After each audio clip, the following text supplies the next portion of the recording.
যে খিদা লেগেছে। দেখতে পাচ্ছে একটা কাক বসে আছে, কিন্তু ব্যাটা যে অনেক উপরে।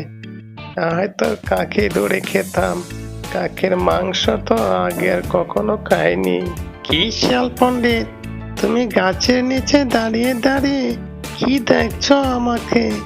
আর কি বা তুমি চিন্তা করছো? না না, কিছু চিন্তা করছি না, তোমাকে দেখছি। তুমি কত সুন্দর করে গাছে বসে আছো।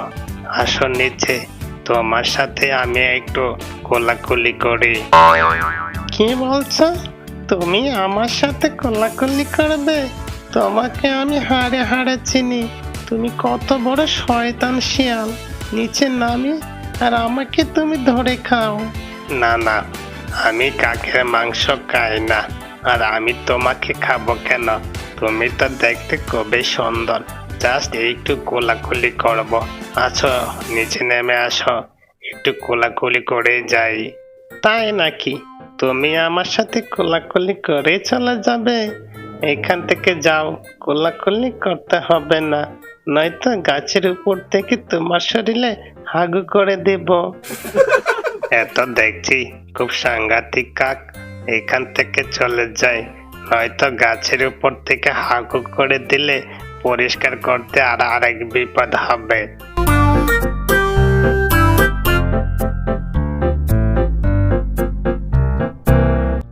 শয়তান শিয়ালের কাছ থেকে খুব বাঁচলাম। তার কথা মতো যদি নিচে যেতাম তাহলে আমাকে ধরে খেত। দেখে তো পাজি শিয়ালকে খুব ক্ষুধার্ত মনে হলো। নদীর মাছ যে কমে গেছে, এখন আর পেট ভরেই না। আগে জঙ্গলে হরিণ এসে পানি খেত, তখন হরিণ ধরে খেতে পারতাম। এখন যে আর হরিণও আসছে না। এদিকে যে খুবই খিদা লেগেছে। তখনই একটা শিয়াল যাচ্ছিল নদীর পাশ দিয়ে। কুমির শিয়ালটাকে দেখে বলল, ওই তো একটা শিয়াল দেখি হাঁটে যাচ্ছে, এটাকে যদি ধরতে পারতাম তাহলে কয়েকটা দিন আর খাবারের চিন্তা করতে হতো না। আর এদিকে শিয়াল বলছে, আমি যে কোথায় আর হাঁটতে পারছি না। ওই তো নদীর ওই পারে একটা আম গাছ দেখতে পাচ্ছি, অনেকগুলো আমও যে একদম পেকে আছে, কিন্তু আমি নদীটা পার হব কিভাবে? আর তখনই শিয়াল দেখতে পেল একটি কুমির পানির নিচ থেকে উপরে ভেসে উঠল। আর তখন শিয়াল মনে মনে বলল, এ তো একটা কুমির দেখতে পাচ্ছি পানির উপরে ভেসে উঠেছে। দেখি এটাকে আমি বোকা বানাতে পারি কিনা। যদি পারি তাহলে ওই পারে গিয়ে আমি আমগুলা খেতে পারবো। ও কুমির ভাই, তোমার কথা আমি জঙ্গলের অনেকের কাছে শুনেছি। তুমি নাকি অনেক শক্তিশালী, জঙ্গলের অনেক প্রাণীরই তুমি উপকার করো, কিন্তু আমাকে একটু উপকার করবে তুমি? শিয়ালের এমন কথা শুনে কুমির মনে মনে বলল, আরে শিয়ালটা তো দেখছি খুবই বোকা। আমি নাকি জঙ্গলের প্রাণীদের উপকার করি করি তো পানি খেতে এসলে আমি তাদেরকেই ধরে খাই। এই তো পেয়েছি, এটাকে খাওয়া মনে হচ্ছে খুবই সহজ হবে। তাই নাকি শিয়াল ভাই? তুমি জঙ্গলে এসব শুনে বেড়াচ্ছ? ঠিকই তো শুনেছ, আমি জঙ্গলের অনেকেরই উপকার করেছি, তোমাকে কেন করব না? ঠিক আছে, জলদি করে আসো, আমার পিঠের উপরে এসে বসো, আমি তোমাকে নদী পার করে দিচ্ছি। তারপর কুমির শিয়ালকে তার পিঠে নিয়ে চলল। বোকা শিয়াল, তুমি কুমিরের পিঠে উঠেছ, এখন আমি তোমাকে খাবো। আমি কতদিন ধরে শিয়াল খাই না। ওরে বাবা, এ মাঝ নদীতে এনে এইসব কথা! এত দেখছি খুবই চালাক কুমির, আমার ঘাবড়ালে চলবে না, এখান থেকে আমার উদ্ধার হতেই হবে। কুমির ভাই, তুমি আমাকে খাবে? এটা তো খুবই ভালো কাজ করবে। আমি অনেক দিন ধরে মরার জন্য চেষ্টা করছি, কিন্তু মরতে পারি না। কেউ না কেউ এসে আমাকে উদ্ধার করে ফেলে। শিয়ালের এমন কথা শুনে কুমির তো অবাক হয়ে গেল। তারপর কুমির শিয়ালকে বলছে, তাই নাকি শিয়াল, তুমি মরতে চাইছো, মরতে পারছো না? ঠিক আছে, এখন আমি তোমাকে খেলেই খুব দ্রুতই মরে যাবে। হ্যাঁ কুমির ভাই, তুমি আমাকে জলদি খেয়ে ফেলো। আমি যতই টাইম পাচ্ছি ততই কষ্ট পাচ্ছি। শিয়ালের এইসব কথা শুনে কুমির তো আরো অবাক হয়ে গেল। তারপর সে মনে মনে বলছে, শিয়ালের কথা শুনে মনে হচ্ছে সে আসলে খুব কষ্টে আছে, কিন্তু কষ্টটা কিসের তার কাছ থেকে আমার জানতে হবে। আচ্ছা শিয়াল, তুমি যে মরতে চাইছো, কেন মরতে চাইছো আমাকে একটু বলো তো। কুমিরের এসব কথা শুনে শিয়াল মনে মনে বলছে, ওরে বোকা কুমির, তুমি নদীর মাঝখানে এনে বলছো আমাকে খাবে। তোর হাত থেকে বাঁচার জন্যই আমি নাটক করছি। কুমির ভাই, সে অনেক কথা, এসব বলতে গেলে অনেক সময় লাগবে। এত সময় যে আমার একদমই ভালো লাগছে না। তুমি আমাকে জলদি খেয়ে ফেলো। ঠিক আছে ঠিক আছে, আমি তোকে এখনই খাচ্ছি। তখন শিয়াল বলল, কুমির ভাই, তুমি আমাকে তাড়াতাড়ি খেয়ে ফেলো, কিন্তু আমার হৃদয়টা যে ওই পারে গাছের মধ্যে রেখে এসেছি। তুমি যদি হৃদয় ছাড়া খাও তাহলে তুমি মজা পাবে না।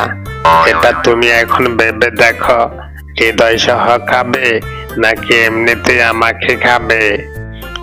তখন বোকা কুমির মনে মনে বলল, শিয়াল তো ঠিক কথাই বলছে, হৃদয় ছাড়া কোন কিছুই ভালো লাগবে না।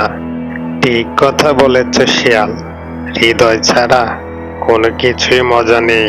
চলো তোমাকে পারে নিয়ে যাই, হৃদয় সহই তোমাকে খাবো। তারপর বোকা কুমির শিয়ালকে আবার পাড়ের দিকে নিয়ে চলল। কুমির পাড়ের কাছে আসতে শিয়াল এক লাফে পাড়ে উঠে পড়ল। আর তখন শিয়াল কুমিরকে বলছে, ওরে বোকা কুমির, তোর হাত থেকে বাঁচার জন্যই অভিনয় করেছি। হৃদয় সবার সাথেই থাকে, হৃদয় কোথাও রাখা যায় না। শিয়ালের এমন কথা শুনে কুমির বোকা হয়ে গেল। ওরে পণ্ডিত শিয়াল, তুই আমার হাত থেকে আজকে বাঁচলেও অন্যদিন যদি তোকে পাই তাহলে বুঝবি। তারপর কুমির সে পানির নিচে চলে গেল। আর শিয়াল তখন সে মনের আনন্দে সে জঙ্গলে ফিরে গেল। কিরে রকি, সকাল থেকে কোথায় গিয়েছিলি? এদিকে যে তোর বাবা খুঁজতে খুঁজতে একাই মাঠে কাজ করতে গেল।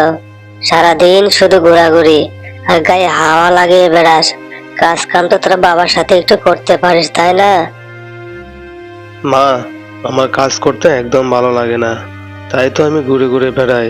আমার বন্ধুরাও তো দেখছি সারাদিন ঘুরে বেড়ায়, তোমার মতো তো আর এরকম কাজ কাজ বলে না। কি রকি, তুই দেখছি সাথে সাথে তর্ক করছিস।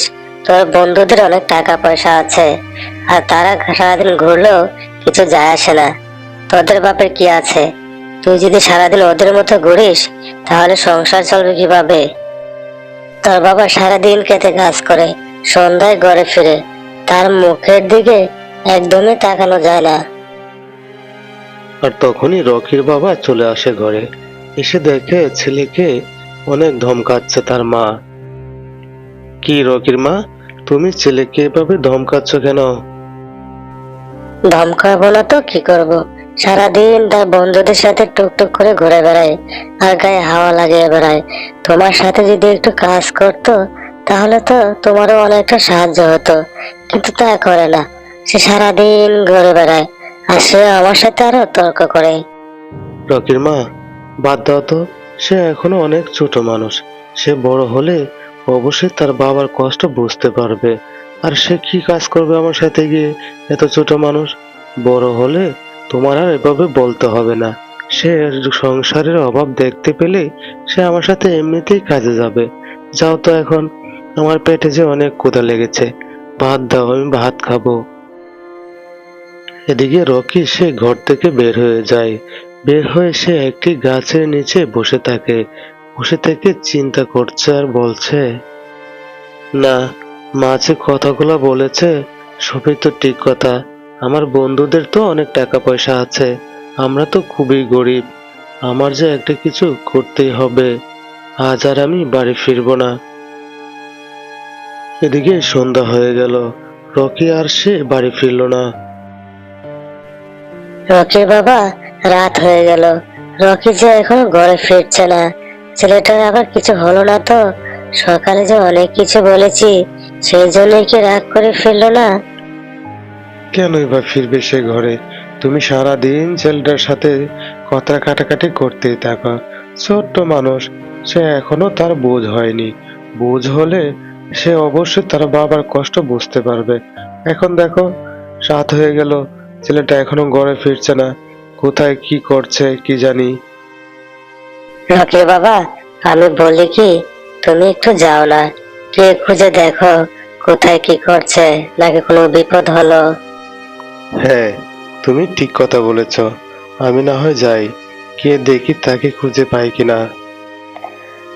রকির বাবা এদিক সেদিক অনেক খোঁজাখুঁজি করলো, কিন্তু রকিকে পেল না। রাত শেষ হয়ে সকাল হলো। দেখলো রকি একটা পাখি হাতে নিয়ে সে বাড়ির দিকে আসছে। কি রে রকি, তুই সারা রাত কোথায় ছিলি? আর তোর হাতে কি এটা? এত দেখছি একটা পাখি। তুই সারা রাত থেকে এই পাখি কোথা থেকে নিয়ে আসলি? মা, এই পাখিটার পা ভেঙে গেছে, তাই সে হাঁটতে পারছে না। আমি দেখে তাকে আমার সাথে করে নিয়ে আসলাম। কিছুদিন সেবা যত্ন করলে পাখিটার পা ভালো হয়ে গেলে আমি তাকে ছেড়ে দিব। কি রকি, তুই আমার পাখি নিয়ে এসেছিস? তুই তো খাইতে পারিস না, তোদের সংসারে ঠিকঠাক মতো চলে না, আবার তুই পাখি নিয়ে এসেছিস। পাখিকে তুই খাওয়াবে কি? এখনই যা, জঙ্গলে পাখিটাকে ছেড়ে দিয়ে আয়। রকির মা রকিকে অনেক বকাবকি করলো। সে পাখিটাকে নিয়ে আবারও জঙ্গলে চলে আসে। পাখিটার যে খুবই কষ্ট হচ্ছে। এটাকে যদি আমি এখন রেখে যাই জঙ্গলে, তাহলে জঙ্গলে হিংস্র প্রাণীরা এই পাখিটাকে খেয়ে ফেলবে। না, এই পাখিটাকে আমি লুকিয়ে বাড়িতে নিয়ে যাব। তারপর রকি সে লুকিয়ে পাখিটাকে তার রুমে নিয়ে আসে। রকি পাখিটার যত্ন নেওয়ায় পাখিটার পা ভালো হয়ে যায়। আর তখন পাখিটাকে বলছে, তোমার নাম আমি জানি না, তাই তোমাকে পাখি বলে ডাকি। পাখি, তোমার তো এখন পা ভালো হয়ে গেছে, তোমাকে চলো আমি জঙ্গলে ছেড়ে দিয়ে আসি। মা, তোমাকে ছেড়ে আমি কোথাও যাব না। আমি তোমার সাথেই থাকতে চাই। না, আমার সাথে থাকা তোমার কোনোভাবে সম্ভব না। তুমি তো ওই দিন শুনতেই পাচ্ছ আমার মার বকাবকি। তাছাড়া আমাদের খুবই অভাবের সংসার, আমরাই ঠিকঠাক মতো খাইতে পারি না, তোমাকে আমরা কিভাবে খাওয়াবো? এর মধ্যেই রকির মা রকির ঘরে চলে আসে। এসে দেখে তার ঘরে ওই পাখিটা। কি রকি, তোমাকে যে বললাম পাখিটাকে জঙ্গলে ছেড়ে দিয়ে আসতে, তুমি ছাড়তে যাওনি? মা, পাখিটাকে ছাড়তে আমি জঙ্গলে গিয়েছিলাম। গিয়ে যখন ছাড়ি দেখলাম পাখিটা হাঁটতে পারছে না। আর তখন চিন্তা করলাম, পাখিটা হাঁটতে না পারলে জঙ্গলে হিংস্র প্রাণীরা তো এসে তাকে খেয়ে ফেলবে। তাই আমি পাখিটাকে আবার আমার সাথে করে আমার রুমে নিয়ে আসলাম। রকি, তুমি এটা খুবই ভালো কাজ করেছো। পাখিটা যদি ভালো হয়ে থাকে পা, তাহলে এখন ছেড়ে দিয়ে আসো। আর তখনই রকির ঘরে রকির বাবা আসে। এসে দেখে রকির ঘরে একটি ঈগল পাখি। কি রকি, তোমার ঘরে তো দেখছি একটা ঈগল পাখি। আগে তো কখনো দেখিনি। এই পাখিটা কোথা থেকে এসেছে? তারপর রকি রকির বাবাকে সব ঘটনাই খুলে বলে। বাবা রকি, তুমি একটা খুবই ভালো কাজ করেছো। পাখিটার পা ভালো হয়েছে তো? হ্যাঁ বাবা, পাখিটার পা এখন ভালো হয়েছে। পাখিটার খুবই যত্ন নিয়েছিলাম, তাই তাড়াতাড়ি পাখিটা সুস্থ হয়ে উঠেছে। খুব ভালো হয়েছে বাবা। এখন তাহলে পাখিটাকে জঙ্গলে ছেড়ে দিয়ে আসো। বনের পাখি খাঁচায় থাকলে সে খুবই কষ্ট পায়, আর সে মানুষকে গাল দিতে থাকে। ঠিক আছে বাবা, আমি এখনই গিয়ে ছেড়ে দিয়ে আসছি। তারপর রকি পাখিটাকে নিয়ে জঙ্গলের দিকে চলল। জঙ্গলের ভিতরে গিয়ে পাখিটাকে ছেড়ে দেয়। ঠিক আছে পাখি, তাহলে তুমি যাও। বনের পাখি বনেই চলে যাও। রকি, তুমি আমাকে অনেক উপকার করলে। আমার পাটা যে ভেঙে গেছে, তুমি যদি না নিয়ে যেতে তাহলে তো আমাকে জঙ্গলের হিংস্র প্রাণীরা খেয়ে ফেলতো। তোমাকে অনেক ধন্যবাদ। এই যে ছোট বস্তা দেখতে পাচ্ছ, সেই বস্তাটা বাড়ি নিয়ে যাও। এটাতে অনেক স্বর্ণ মুদ্রা আছে। কি? স্বর্ণ মুদ্রা? স্বর্ণ মুদ্রা কোথা থেকে এলো আবার এখানে? রকি, তুমি যে আমাকে দেখতে পাচ্ছ, আমি কিন্তু সাধারণ কোনো পাখি নয়। আমি হচ্ছি জাদুর পাখি। তারপর ঈগল তখনই রং পাল্টে সোনার রঙে পরিণত হয়। তারপর ঈগল এখান থেকে উধাও হয়ে যায়। রকি স্বর্ণ মুদ্রা ভরা বস্তা ভারে নিয়ে আসে।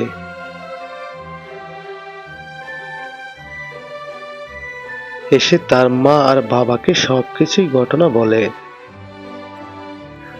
তারপর রকিদের সংসারে আর কোনো অভাব থাকলো না, তারা অনেক বড়লোক হয়ে যায়। একটি জঙ্গলে বাস করত একটি হিংস্র সাপ। সে জঙ্গলে যাই পেত তার সামনে সবাইকে কামড়ে দিত। জঙ্গলে যত প্রাণী ছিল সাপের জ্বালায় সবাই অতিষ্ঠ।